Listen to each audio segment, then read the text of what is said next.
बिस्मिल्लाहिर्रहमानिर्रहीम। आज के प्रोग्राम के साथ मैं हूं नुसुल्लाह मलिक।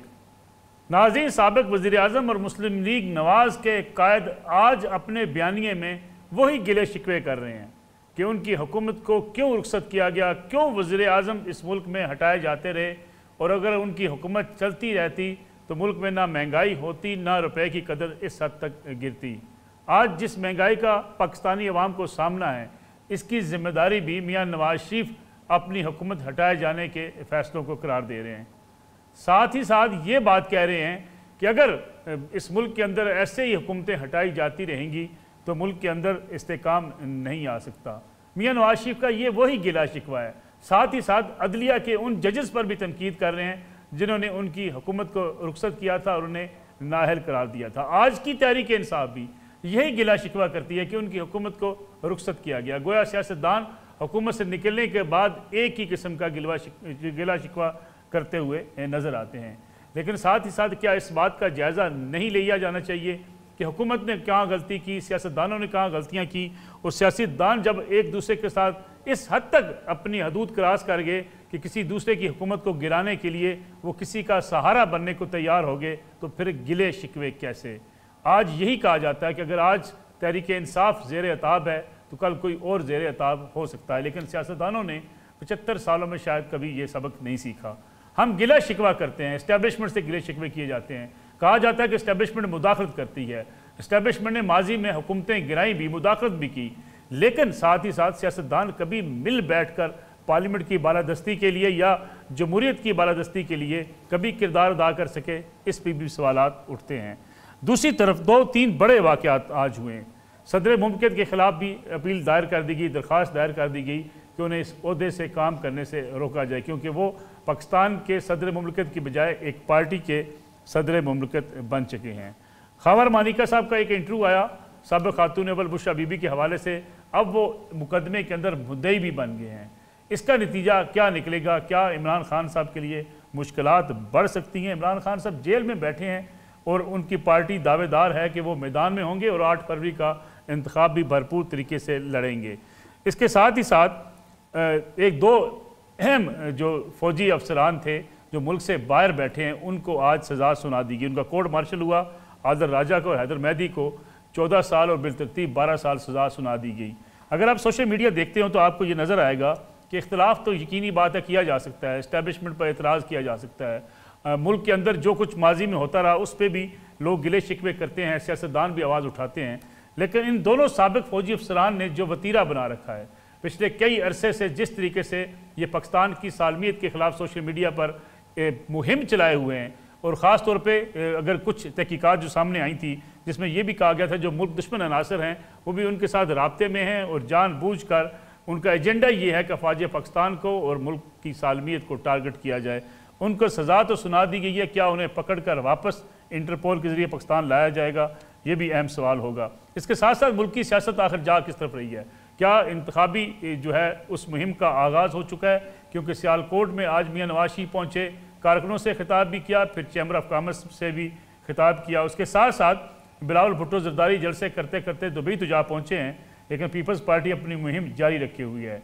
PTI अपनी मुहिम कैसे जारी रखेगी? PTI की लीडरशिप तो जेलों के अंदर है, मुकदमात का उन्हें सामना है। अब PTI के लिए एक चैलेंज भी है कि वो अपने इंट्रा पार्टी इलेक्शन भी करवाती है और साथ ही साथ अपनी इंतखाबी मुहिम भी चलाती है। मेरे साथ मौजूद हैं कैसर अहमद शेख साहब, मुस्लिम लीग नवाज़ के सीनियर रहनुमा है। कैसर शेख साहब, आपका बहुत बहुत शुक्रिया। उनके साथ तशरीफ़ रखते हैं फिरदौस शमीम नकवी साहब, पाकिस्तान तहरीक इंसाफ के रहनुमा है, जबकि बैरिस्टर आमर हसन पाकिस्तान पीपल्स पार्टी से हमारे साथ शरीके गुफ्तगू होंगे। कैसर अहमद शेख साहब, मियां नवाज शरीफ का बयानिया जो आज हमें नज़र आया वही पुराना बयानिया जो वो लंदन में बैठ कर बयानिया बनाए हुए थे कि उनकी हुकूमत को क्यों निकाला गया, उनकी चलती हुकूमत थी, अगर हुकूमत ना निकाली जाती तो इतनी महंगाई ना होती। साथ ही साथ 16 माह की जो परफॉर्मेंस है उसका जिक्र नहीं किया जाता। हुकूमत तो मियाँ नवाज शरीफ साहब की ख़त्म हुई थी, उसके बाद भी मुस्लिम लीग नवाज़ ने अपनी मुद्दत पूरी की। फिर जब इमरान खान साहब को रुखसत किया गया उसके बाद PDM की हुकूमत भी आ गई, महंगाई बढ़ती चली गई। लेकिन क्या महज यही बयानिया आपका इंतखाबी मैदान के लिए काफ़ी होगा कि मियाँ नवाज शरीफ को इक़्तिदार से अलग किया गया? बिस्मिल्लाहिर्रहमानिर्रहीम। नसरुल्लाह मलिक साहब, ये मियाँ नवाज शरीफ साहब का जो बयानिया है वो बिल्कुल सच्चा है, सही है और लोगों को अपील भी करता है।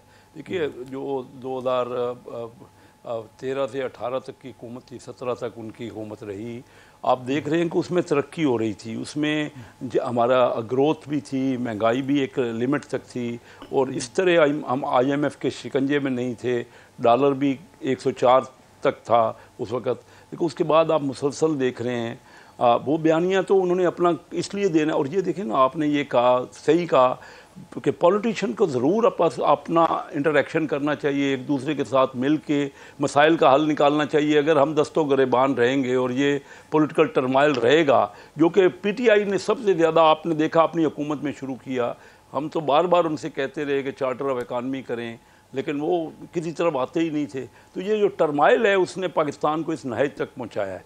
फिर अगर 16-17 महीने की बात आपने की हुकूमत की, देखिए ये कोई इकनॉमिक जो डेवलपमेंट है ना, कोई एक लंबा प्रोसेस है।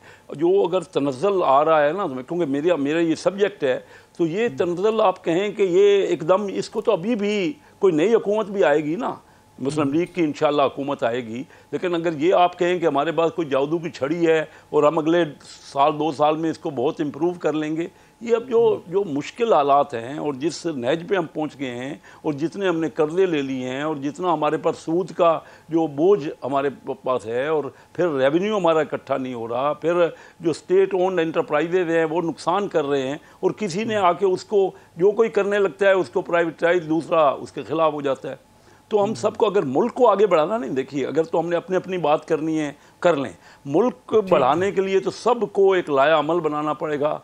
ये टर्माइल नहीं चलेगा। और जो बयानियाँ मियाँ साहब कहे ना, देखिए 3 बार वो इलेक्ट होके प्राइम मिनिस्टर बने, हर बार उनको निकाल दिया गया असम्बली ने। देखिए इमरान खान साहब की हुकूमत को असम्बली ने नो कॉन्फिडेंस करके निकाला है ना, वो पॉलिटिकल प्रोसेस है, कोई भी उस पर एतराज़ कर सकता है, पॉलिटिकल सबके देखते हुए। और कोई PTI का एक मेंबर भी हमारे साथ नहीं था उस वोट ऑफ नो कॉन्फिडेंस में। मुख्तलिफ पार्टियाँ थीं जो उनके साथ अलाई थी, उन्होंने उनकी तवक्कुआत पे पूरे नहीं उतरे और वो पार्टियां हट गईं। तो मुझे ये बताइए कि वो तो पॉलिटिकल प्रोसेस था, लेकिन 3 बार मियाँ साहब को अगर हटाया गया तो अब कंसिस्टेंसी ऑफ पॉलिसीज बहुत ज़रूरी है। वो नहीं होगा अगर चार्टर ऑफ इकानमी नहीं होगा, चार्टर ऑफ डेमोक्रेसी की भी ज़रूरत है। एक दूसरे से अगर हम लड़ते ही रहेंगे और हम धरने ही देते रहेंगे और हम मुल्क के लिए, देखिए जब तक सब मिल के नहीं सोचेंगे हमारा मुल्क आगे नहीं बढ़ सकता।